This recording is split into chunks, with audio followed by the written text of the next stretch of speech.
Hi, welcome back to the Sky's the Limit Fund podcast. I'm Brenda Zane. I am hosting this podcast, and I'm also lucky enough to be a board member of Sky's the Limit Fund, which means I get to help this amazing nonprofit find ways to help families who are in crisis. So, Sky's the Limit Fund, if you don't know, is a nonprofit that helps families when they have selected wilderness therapy as an option for their young person, whether that's a teen or a young adult, to get some help, to have a timeout, to get some just world-class therapy. And unfortunately, it is a very expensive model for therapy. And so we help fund that for families, as well as wraparound services when their young person comes home. So it's a very big honor for me to be on the board and to host this podcast. And today I get to have the pleasure of talking with Ryan Price, who is primary therapist at Deschutes Wilderness Therapy. We're going to be talking about young adults, that tricky time once they turn 18, and what you kind of do when you've had some struggles and you've engaged some help in that time period. So let's just bring Ryan on and we'll have a wonderful conversation. Hi, Hey, Brenda. Thanks for Ryan. having me. Yeah, I'm so glad to have you here. A lot of times when we're here on the podcast, we're talking about teens, younger, even tweens sometimes, but much younger. And so I'm excited to talk with you about young adults because as a parent of these creatures myself, it's really tricky to know what to do, what not to do, when to sort of let the reins go, when to tighten them up. So I'm thrilled to have you here as a therapist who works with young adults. Why don't you give us just a quick background on you? How did you become interested in becoming a wilderness therapy therapist? Yeah, so I got my start about 5 years ago working with young adults in the college counseling setting, and have since worked in private practice and uh, kind of general community mental health work, working with addictions and substance abuse, and kind of made my way to the wilderness therapy world through the addictions work, and kind of getting connected with some of the wilderness programs that are addictions focused. And as I found Deschutes, it was really because of their trauma model and their relational attachment focused approach that really stood out to me about Deschutes. And so within Deschutes, I've kind of worked with all of the different populations from the little 12, 13-year olds all the way up through I think 28 is the oldest young adult that I've worked with so far at Deschutes. And you're totally right. It can be a tricky age. I have a blast doing it though. I love young adults. I love that uh, just that stage of life where they're asking a lot of really good questions. And when a young adult is in front of me in the wilderness setting saying, I need help, I got to figure this stuff out. It's just such a cool opportunity to be able to get to walk with that student and their family and helping them make sense of what can feel like a really crazy time. Yeah, it is a crazy time. And the interesting thing too about what you're doing with them in wilderness is that they have chosen, and I put chosen in air quotes because there's lots of degrees of chosen, but they're there because they have chosen to be there, whether that was with some strong encouragement from outside forces. But it's not like a 12 or 13-year-old or a 15-year-old who's really like the parents have said, you will be here. So that must kind of change the dynamic of the work that you're doing, where they're really wanting to engage and wanting to get some help. And at the same time, it must feel weird because you're a young adult. And I think there's so much pressure today to say, oh gosh, you're 18, you should be in this college and you should be doing this. And, is there some of that dissonance that you feel with these young people? Yeah, definitely. I think it really does kind of accelerate the process in some ways when a young adult is coming in on board and signing themselves into treatment in recognition that they have some stuff that they need to work on. At the same time, though, I think you bring up a really good point. There's a ton of shame that I see with the young adults that sit in front of me, where they're in their early 20s, and their launching into adult life has not gone the way that they envisioned it would.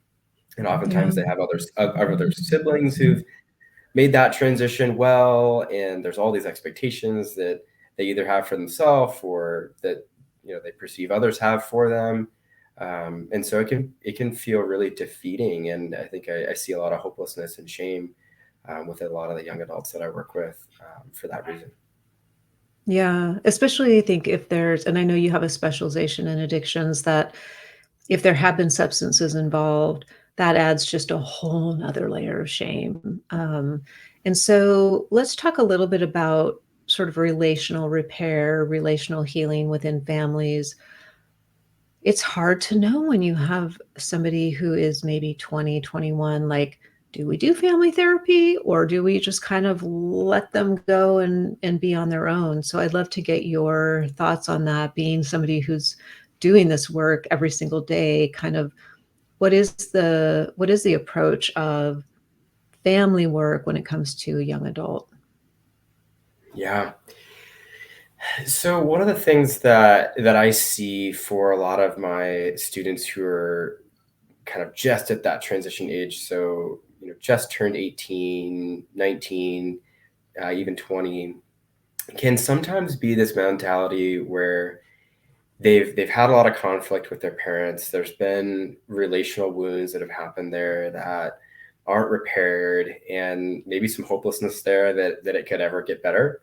And so, sort of a giving up on the parent-child relationship from the standpoint of the young adult. They've made it to 18. They're starting to push away, disconnect more from their parents, and they want to focus on themselves, being independent. They're not that interested in family therapy, and they want to move on and be independent. And so one of the things that as a therapist that I very much come at therapy from a family attachment based perspective, that I always kind of encourage the young adults I work with to kind of pump the brakes on that a little bit, and explore, if for a second, if you could imagine if it could be fixed, if it could be healed, if it could be repaired, Mm. would you want that? Can you even imagine what that would look like or what that would feel like? And oftentimes the wounds are so deep, or it's happened long enough ago that they've kind of lost sight of that, and it's hard for them to imagine what that would look like, it could look like. And so, as we start peeling back some of the layers, and I share with them how deeply those family attachments go into just our development of our identity and who we are, that as young adults, they're still very much playing out uh, who they are in through that lens of their early attachment to their family. And so it's important, and I encourage them to look at that. And at the same time, I'm working with the parents, working with the rest of the family, to help mobilize the whole family system towards a place that's more open, more accepting, more able to step vulnerably into those hard conversations. And I find that more often than not, that attachment system is still very much alive, no matter how many layers of hurt and frustration and irritation are there. That at the heart, most young adults, uh, at a deep level, do want to be loved and cared for by their parents. They just really struggle to know how. Right. Well, there's a like you said, at that 18 age and even earlier, but there really is that like, "Oh, I should be pulling away. I should be able to do all this stuff by myself." And even down to some of the basic, just executive functioning stuff might not be there.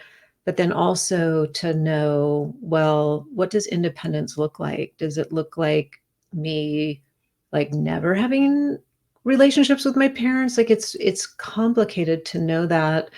Um, and as parents, we feel, I think, sometimes really sad, like, oh, does this mean I don't get to have this relationship anymore? Or, it's complex to know. I kind of see a rubber band, like how far do we stretch this without it breaking? And but then how do we stay so we're not too close? Does that make sense? Yeah, it's tricky, and I think my encouragement to a lot of the parents that I work with is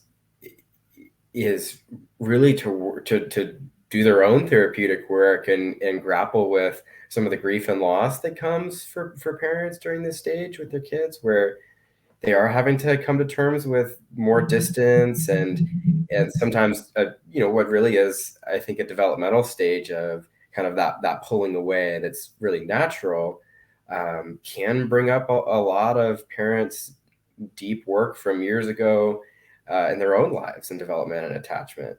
And so as parents are willing and able to face into those layers of their own work, it really can free them up to be a support for their young adult that is committed, is there, is available and approachable, but not too, we could say almost over involved to a point where the young adult feels smothered or Yeah. feels that that drive to kind of pull away even further in that kind of pursuer withdrawer dynamic that I see so commonly. Yeah, definitely. The overparenting impulse can be very strong, especially if, and I speak from experience with this, if your young adult has had a lot of substance use, sometimes developmentally they're not, their body may be 21 or 20, but developmentally they may not be there. So it gets really confusing to know, who am I parenting? Am I parenting a 21-year-old or am I parenting a 17-year-old? Well, I'm curious. I would love to have you kind of take us out into wilderness and be I would say a fly on the wall, but there's no walls. So maybe a fly on the edge of the tent or whatever. What are some of the main kind of struggles that the young people are talking to you about when it comes to their parents? I know there's a lot of other struggles as well, but are there some themes that kind of come up over and over about young people and their adults that you're hearing when you're working with them?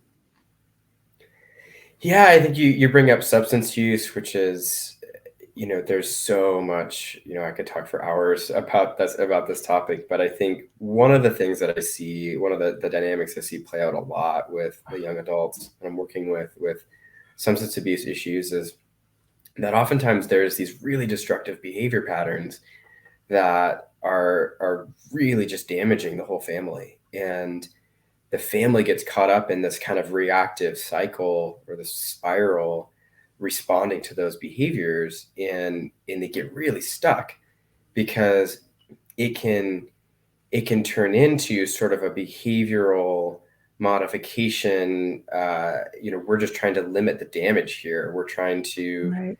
you know we're trying to insulate us from the wreckage that this addiction is having on the family. And so they end up in these, really just difficult situations of having to, there's no trust.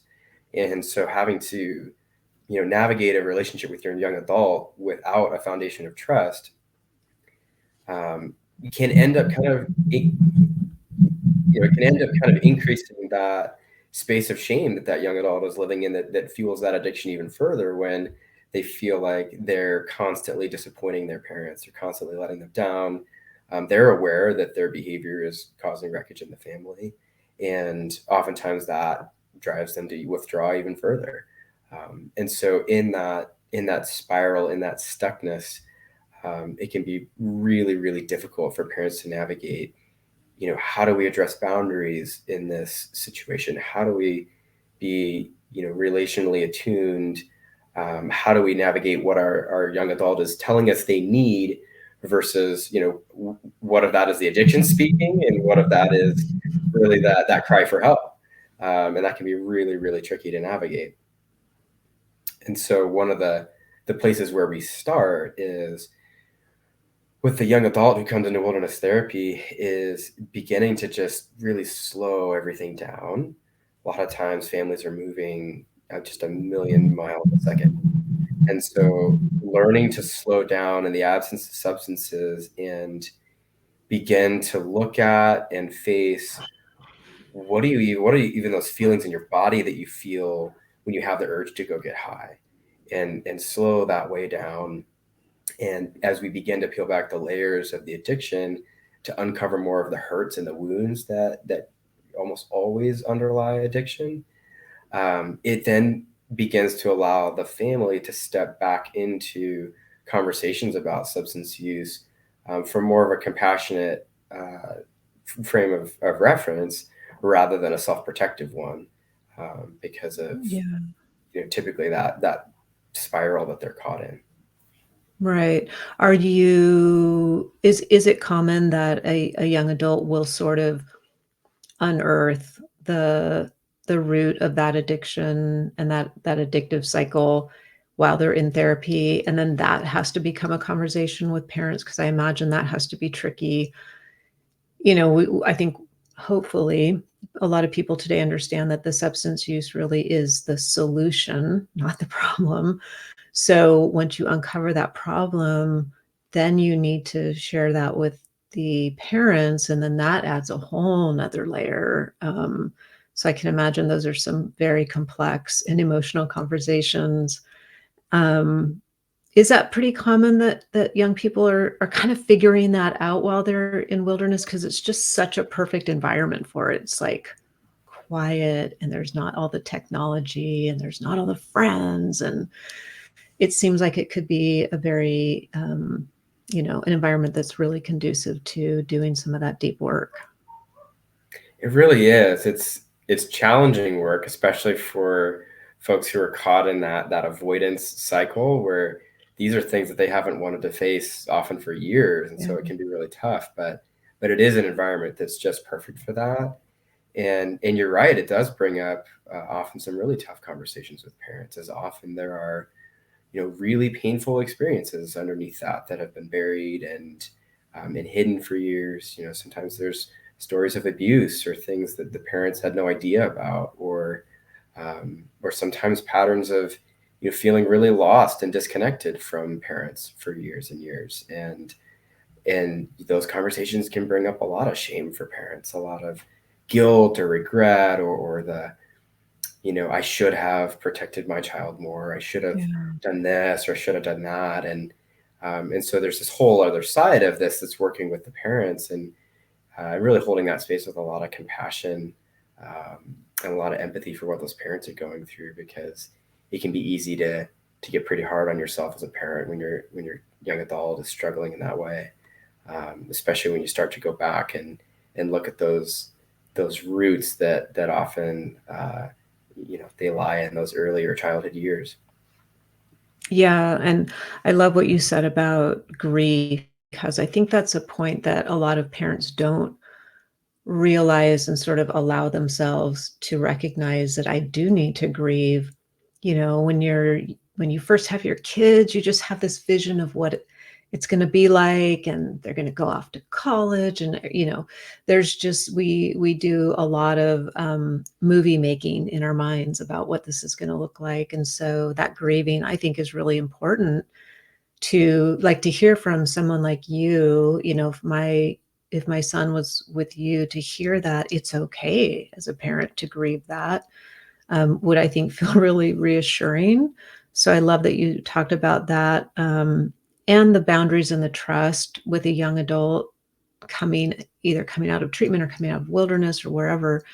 It's complicated if there is no crisis or no mental health or no substance use, and then you layer on that element to it. It's really, really tricky. Or is there any kind of insider wisdom that you want to share with us about how we can start to figure out the trust and boundaries with a young adult? Because I'm kind of turning this into a therapy session for myself, because I would like to know. Yeah. Well, oftentimes what I encounter with young adults who are getting towards the end of their time in wilderness is they've begun to make some really healthy, positive changes for themselves, and yet the parents often, they're still feeling the sting of those old wounds, and so the trust isn't quite there yet. And so Yeah. there can almost be this layer of resentment for the young adult towards the parents of, don't you see I'm making all these changes and I'm growing and I'm doing all this work and you're not seeing my progress? And so again, it's an area where I really try to slow that young adult down, and I talk about how trust is built through consistency over time. Mm. And when we have years of dysfunctional patterns where we're creating damage, and where addiction is kind of taking center stage in our relationships, there's a lot of time that's gone into breaking that trust. And that process of restoring that trust is going to require a lot of consistency and a lot of time. And so there's a two-way communication and transparency about that, where I encourage the young adult to be open and honest with what it's like for them to be making these choices, these healthy choices, and growing, and feel like the family is lagging behind a little bit with their trust. And also I work to help the young adult to have some empathy for the experience of a family member who'd been burned, time after time after time, to to move the whole family towards a place of having some grace for one another, as we're healing these wounds that don't just get healed in 60 to 90 days.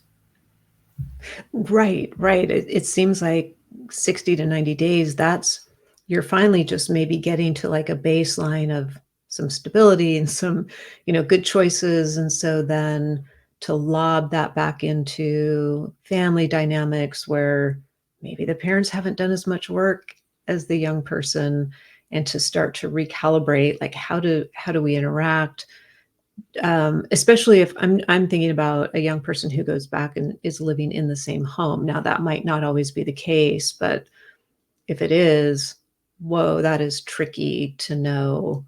How do we interact? And do I still do this for you, or do I not do that for you? And just finding the new normal would be really tricky. Yeah, it sure is.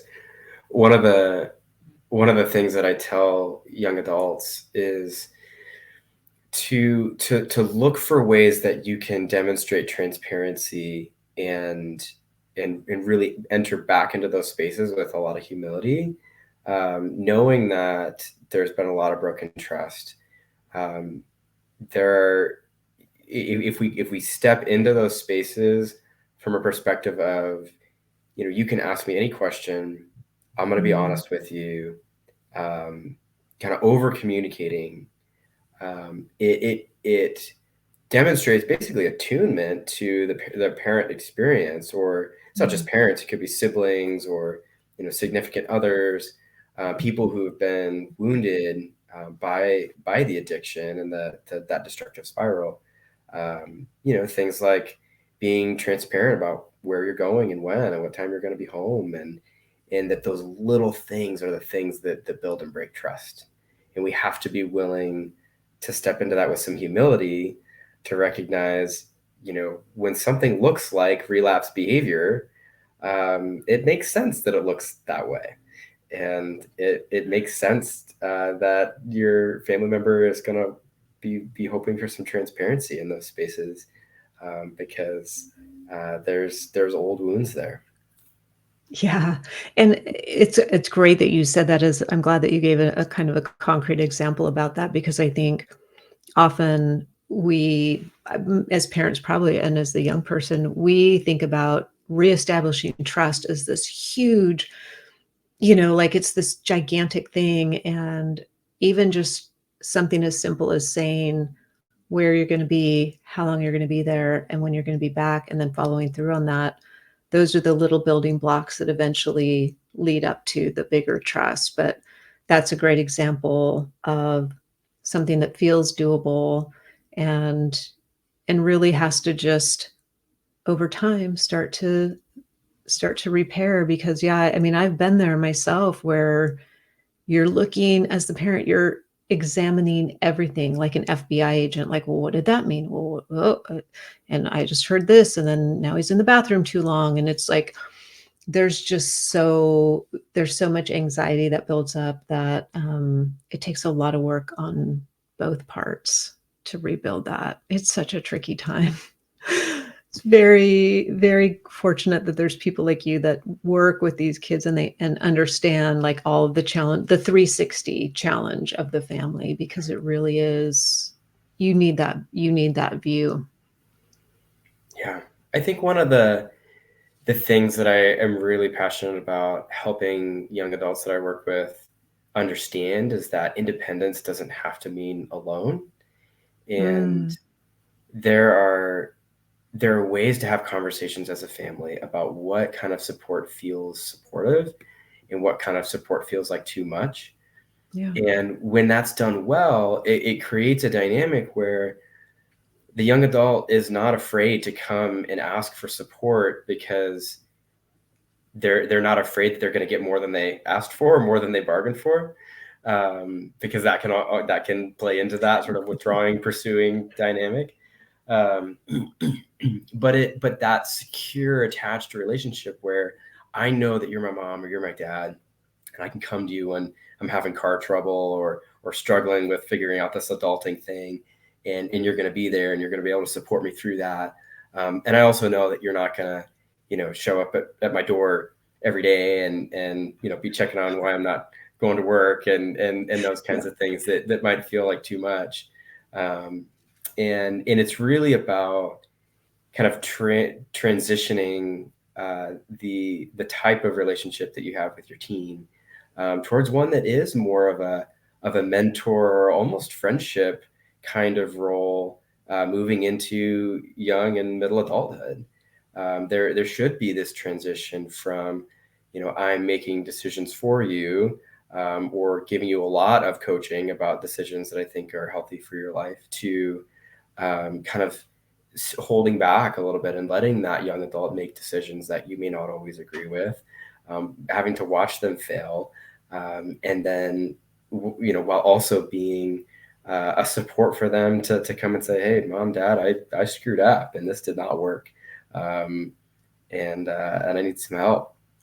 Yeah. I like that independence is not alone, because that can feel like a very scary separation. And I guess having those conversations, I also like what you said about, what feels supportive versus what feels maybe controlling or like the overparenting, because there is no magic, like, okay, now this is when I start acting like this.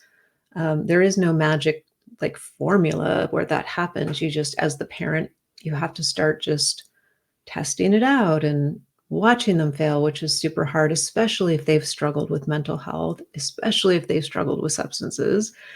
Every time you see them headed towards a mistake, you think, "Oh my gosh, is this going to be the thing that leads to a relapse?" So it's so tricky to know, how do I let this young person who has struggled with all of these things fail? Because that feels like, maybe I'm doing the wrong thing as a parent. Maybe I should be helping more. So I guess it's just about having those conversations, right? Like being really open about it, which is not easy. I can attest to.